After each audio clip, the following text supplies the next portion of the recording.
ಮೂಡ ಹಗರಣದ ಟೆನ್ಷನ್ ನಡುವೆನೇ ಇದೀಗ ಸಿದ್ದರಾಮಯ್ಯ ಸಮಾವೇಶದ ಮುಖೇನವಾಗಿ ಶಕ್ತಿ ಪ್ರದರ್ಶನಕ್ಕೆ ಮುಂದಾಗಿದ್ದಾರೆ. ಅಹಿಂದ ಸಮುದಾಯ ನನ್ನ ಜೊತೆಗಿದೆ ಅನ್ನುವಂಥದನ್ನ ಬಿಂಬಿಸುವಂತ ಪ್ರಯತ್ನಕ್ಕೆ ಅವರು ಮುಂದಾಗ್ತಾ ಇದ್ದಾರೆ. ಆ ಕಾರಣಕ್ಕಾಗಿಯೇ ಸ್ವಾಭಿಮಾನಿ ಸಮಾವೇಶದ ಮುಖೇನ ವಿಪಕ್ಷ ನಾಯಕರ ಆರೋಪಕ್ಕೆ ಕೌಂಟರ್ ಕೊಡೋದಕ್ಕೆ ಸಿಎಂ ಸಜ್ಜಾಗ್ತಾ ಇದ್ದಾರೆ. ಹಾಗಾದ್ರೆ ಏನಿದು ಸಿದ್ದರಾಮಯ್ಯ ಸ್ವಾಭಿಮಾನ ಅಸ್ತ್ರ? ಬನ್ನಿ ರಿಪೋರ್ಟ್ ಅಲ್ಲಿ ನೋಡ್ಕೊಂಬೋಣ.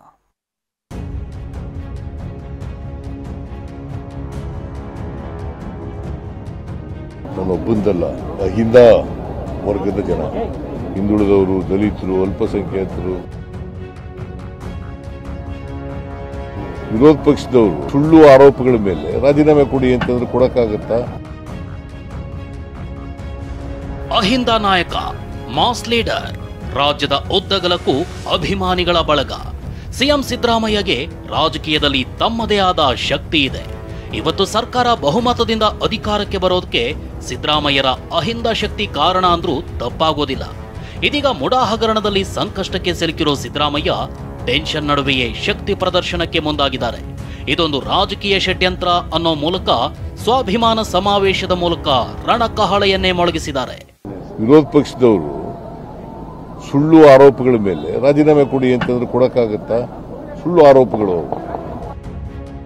ಮುಡಾ ಟೆನ್ಷನ್ ಮಧ್ಯೆಯೇ ಸಿದ್ದರಾಮಯ್ಯ ಶಕ್ತಿ ಪ್ರದರ್ಶನ. ರಾಯಚೂರಿನಲ್ಲಿ ಸ್ವಾಭಿಮಾನ ಸಮಾವೇಶದ ಮೂಲಕ ಕಹಳೆ. ಮುಡಾ ಹಗರಣದ ಟೆನ್ಷನ್ ನಡುವೆಯೇ ಇದೀಗ ಸಿದ್ದರಾಮಯ್ಯ ಸಮಾವೇಶದ ಮೂಲಕ ಶಕ್ತಿ ಪ್ರದರ್ಶನಕ್ಕೆ ಮುಂದಾಗಿದ್ದಾರೆ. ಇಡೀ ಅಹಿಂದ ಶಕ್ತಿಗೆ ಮತ್ತಷ್ಟು ಧೈರ್ಯ ತುಂಬೋಕೆ ಸಿಎಂ ಮುಂದಾಗಿದ್ದಾರೆ.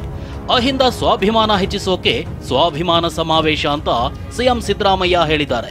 ಎಲ್ಲ ಹಿಂದುಳಿದವರು, ನಾನೊಬ್ಬಂದಲ್ಲ, ಅಹಿಂದ ವರ್ಗದ ಜನ, ಹಿಂದುಳಿದವರು, ದಲಿತರು, ಅಲ್ಪಸಂಖ್ಯಾತರು ಎಲ್ಲರಿಗೂ ಸ್ವಾಭಿಮಾನಿ ಸಮಾವೇಶ ಮಾಡ್ತಿದ್ರು. ಯಾರಿಗೆ ಧಕ್ಕೆ ಆಗಿದೆ ಅಂತಲ್ಲ, ಸ್ವಾಭಿಮಾನಿ ಇನ್ನೂ ಹೆಚ್ಚಾಗಬೇಕು ಅನ್ನೋ ಕಾರಣಕ್ಕೋಸ್ಕರ ಮಾಡ್ತಾ ಇರೋದು.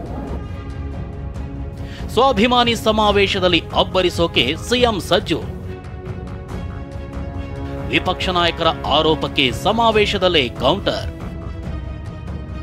ರಾಯಚೂರಿನ ಮಾನ್ವಿಯಲ್ಲಿ ಸ್ವಾಭಿಮಾನಿ ಸಮಾವೇಶದ ಮೂಲಕವೇ ವಿಪಕ್ಷ ನಾಯಕರ ಆರೋಪಕ್ಕೆ ಕೌಂಟರ್ ಕೊಡೋಕೆ ಸಿಎಂ ಸಿದ್ದರಾಮಯ್ಯ ಸಜ್ಜಾಗಿದ್ದಾರೆ.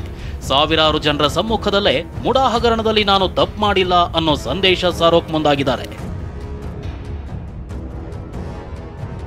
ಸುಳ್ಳು ಆರೋಪ ಮಾಡಿದ್ರೆ ರಾಜೀನಾಮೆ ಕೊಡಲು ಆಗುತ್ತಾ? ರಾಜೀನಾಮೆ ಕೇಳ್ತಿರೋ ಬಿಜೆಪಿ ವಿರುದ್ಧ ಸಿದ್ದರಾಮಯ್ಯ ಕೆಂಡ. ಸಮಾವೇಶಕ್ಕೂ ಮುನ್ನ ಮಾತನಾಡಿರುವ ಸಿಎಂ ಸಿದ್ದರಾಮಯ್ಯ ವಿಪಕ್ಷ ನಾಯಕರ ವಿರುದ್ಧ ಗುಡುಗಿದ್ದಾರೆ. ವಿಪಕ್ಷ ನಾಯಕರು ಹೋದಲ್ಲಿ ಬಂದಲ್ಲಿ ರಾಜೀನಾಮೆ ಕೇಳ್ತಿದ್ದಾರೆ. ಇದಕ್ಕೆ ಕೌಂಟರ್ ಕೊಟ್ಟಿರೋ ಸಿಎಂ ಸುಳ್ಳು ಆರೋಪ ಮಾಡಿದ್ರೆ ರಾಜೀನಾಮೆ ಕೊಡಕ್ಕಾಗುತ್ತಾ ಅಂದಿದ್ದಾರೆ. ವಿರೋಧ ಪಕ್ಷದವರು ಸುಳ್ಳು ಆರೋಪಗಳ ಮೇಲೆ ರಾಜೀನಾಮೆ ಕೊಡಿ ಅಂತಂದ್ರೆ ಕೊಡಕ್ಕಾಗತ್ತಾ? ಸುಳ್ಳು ಆರೋಪಗಳು. ಗೊತ್ತಾಯ್ತಾ? ಆಲ್ರಿ ಸುಳ್ಳು ಆರೋಪಗಳು ಮಾಡಿದ್ರೆ ಆರೋಪಗಳಿಗೆ ನಾವು ಉತ್ತರ ಕೊಡ್ತೀವಿ. ಗೊತ್ತಾಯ್ತಾ? ವಸ್ತುಸ್ಥಿತಿಯನ್ನು ಜನರ ಮುಂದೆ ಇಡ್ತಕ್ಕಂಥ ಪ್ರಯತ್ನ ಮಾಡಿ. ರಾಜೀನಾಮೆಗೆ ಗಡುವು ನೀಡಿದ ಆರ್ ಅಶೋಕ್ಗೆ ಸಿಎಂ ಪಂಚ್. ನಾನ್ ರಾಜೀನಾಮೆ ಕೊಡೋಕ್ ಸಿದ್ಧ. ಸಿದ್ದರಾಮಯ್ಯ 24 ಗಂಟೆಯೊಳಗೆ ರಾಜೀನಾಮೆ ಕೊಡ್ಲಿ ಅಂತ ಆರ್ ಅಶೋಕ್ ಸವಾಲ್ ಹಾಕಿದ್ರು. ಇದಕ್ಕೆ ಕೌಂಟರ್ ಕೊಟ್ಟ ಸಿಎಂ ಮೊದಲು ಅವ್ರು ಕೊಡ್ಲಿ ಅಂದಿದ್ದಾರೆ. ಕಾಂಗ್ರೆಸ್ ಅವರು ನನ್ನನ್ನು ಕೇಳಿದ್ರು, ನೀವು ರಾಜೀನಾಮೆ ಕೊಡಕ್ಕೆ ತಯಾರಿದ್ದೀರಾ ಅಂತ. ನಾನು ರೆಡಿ ಇದ್ದೀನಿ ಅಂತ ಹೇಳಿದ್ದೀನಪ್ಪ. 24 ಗಂಟೆ ಗಡುವು ಕೊಟ್ಟಿದ್ದೀನಿ. ಆ ಧೈರ್ಯವನ್ನು ಅವ್ರು ಕಾಂಗ್ರೆಸ್ ಅವರು ಮಾಡಬೇಕು. ಮೊದಲು ಕೊಟ್ಬಿಡು ಅಂತ, ಮೊದಲು ಕೊಟ್ಬಿಡ ಕೇಳಪ್ಪ ಅವನಿಗೆ.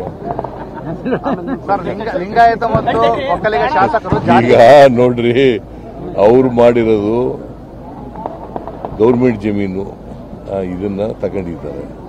ತಗೊಂಡು ಕೋರ್ಟ್ನಲ್ಲಿ ನಮ್ಗೆ ನಮ್ಮ ಪರ ಆಗಿದೆ ಅಂತ ಹೇಳ್ತಾ ಇದ್ದಾರೆ.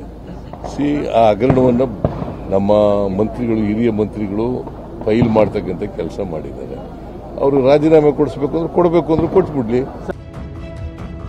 ಜಿಟಿಡಿ ಸತ್ಯ ಹೇಳಿದ್ದಾರೆಂದು ಸಿದ್ದರಾಮಯ್ಯ ಸಮರ್ಥನೆ.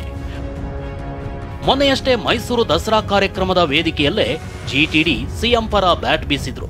ಎಫ್ಐಆರ್ ಆದ ತಕ್ಷಣವೇ ರಾಜೀನಾಮೆ ಕೊಡಬೇಕಾ ಅಂದಿದ್ರು. ಇದಕ್ಕೆ ಮತ್ತೆ ಸಮರ್ಥನೆ ಕೊಟ್ಟ ಸಿಎಂ ಜಿಟಿಡಿ ಸತ್ಯವನ್ನೇ ಹೇಳಿದ್ದಾರೆ ಅಂದ್ರು. ರಾಜಕಾರಣಿಗಳು ಯಾವತ್ತು ಮೈನ್ಸು ರಿಯಲ್ ಎಸ್ಟೇಟ್ ಪ್ರವೇಶ ಮಾಡ್ತೋ ಆ ದಾಳಿಲೂ ಸಿದ್ದರಾಮಯ್ಯ ಉಳಿದವರು ಅಂದರೆ ಇದೊಂದು ದೊಡ್ಡ ಆಶ್ಚರ್ಯ. ಸಿದ್ದರಾಮಯ್ಯನವ್ರ ಬಗ್ಗೆ ನನಗೆ ಗೊತ್ತಿರೋದ್ರಿಂದ ಮಾತಾಡ್ತೀನಿ. ಚಾಮುಂಡೇಶ್ವರಿ ಸನ್ನಿಧಿಯಲ್ಲಿ ಕುಟುಂಬ ನೋಡಿದವರಲ್ಲ, ಮಗನೂ ನೋಡಿದವರಲ್ಲ, ಹೆಂಡತಿನೂ ನೋಡಿದವರಲ್ಲ. ನಮಗೆ ಗೊತ್ತಿದೆ ಚೆನ್ನಾಗಿ. ಎಲ್ಲ ಗಾಜಿನ ಮೇಲೆ ಕೂತಿದ್ದಾರೆ. FIR ಬಿತ್ತು ಅಂದರೆ ಯಾರು ಇರುವಂಗೇ ಇಲ್ಲ. BJP ಅಶೋಕ್ ಅವರು ಇರುವಂಗಿಲ್ಲ, ಜನತಾದಳ ಇರುವಂಗಿಲ್ಲ, ಕಾಂಗ್ರೆಸ್ ಇರುವಂಗಿಲ್ಲ. FIR ಬಿದ್ದಟ್ಟಿಗೆ ರಾಜೀನಾಮೆ ಕೊಡಬೇಕು ಅಂದರೆ ಸಿದ್ದರಾಮಯ್ಯನವರ ಅನಿರೀಕ್ಷಿತ ಘಟನೆ. ದೇವೇಗೌಡ ಯಾವ ಪಾರ್ಟಿಲಿ ಇರೋದಪ್ಪ? ಏನಾಗಿದ್ದಾರೆ ಅಲ್ಲಿ? Core committee chairman. ಈ ಬೀಯಿಂಗ್ ಎ ಸೀನಿಯರ್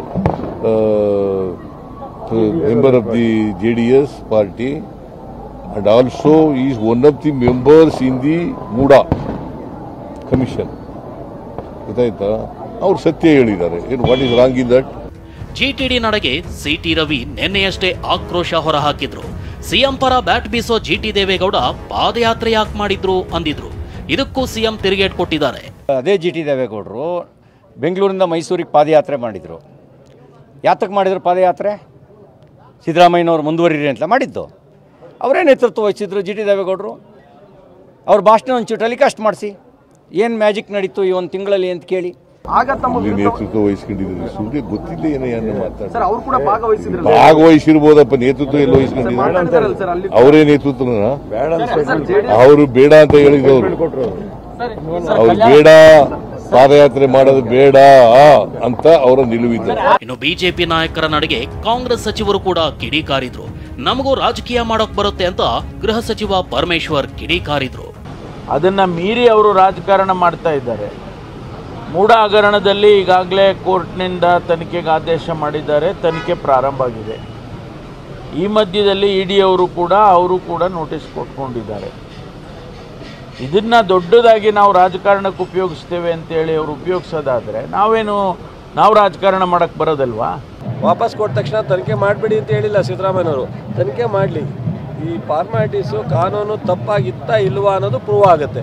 ಬಟ್ ನಮ್ಮ 100ಕ್ಕೆ 100 ನಾವು ಸಹ ಮಂತ್ರಿಯಾಗಿ ಕೆಲಸ ಮಾಡಿದ್ದೀವಿ, ಸರ್ಕಾರದಲ್ಲಿ ಎಲ್ಲವನ್ನೂ ಗಮನಿಸಿದ್ದೀವಿ. ಯಾವುದೇ ಕಾರಣಕ್ಕೆ ಅವರ ಪ್ರೊಸೀಜರ್ ತಪ್ಪಾಗಿಲ್ಲ. ಅದನ್ನು ನೋಡೋಣ. ಒಟ್ಟಾರೆ ಒಂದ್ ಕಡೆ ಮುಡಾ ಹಗರಣದಲ್ಲಿ ರಾಜಕೀಯ ನಾಯಕರ ಮಧ್ಯೆ ತೀವ್ರ ಜಟಾಪಟಿ ನಡೀತಿದ್ರೆ, ಮತ್ತೊಂದು ಕಡೆ ತನಿಖೆಗಿಳಿದಿರೋ ಲೋಕಾಯುಕ್ತಗೆ ದಾಖಲೆ ಒದಗಿಸೋದೆ ಮುಡಾ ಅಧಿಕಾರಿಗಳಿಗೆ ದೊಡ್ಡ ತಲೆನೋವಾಗಿದೆ. ಬರೋಬ್ಬರಿ 1 ಲಕ್ಷಕ್ಕೂ ಹೆಚ್ಚು ಪ್ರತಿ ಜೆರಾಕ್ಸ್ ಮಾಡಲೇಬೇಕಾದ ಅನಿವಾರ್ಯತೆ ಸೃಷ್ಟಿಯಾಗಿದೆ. Bureau report, TV9.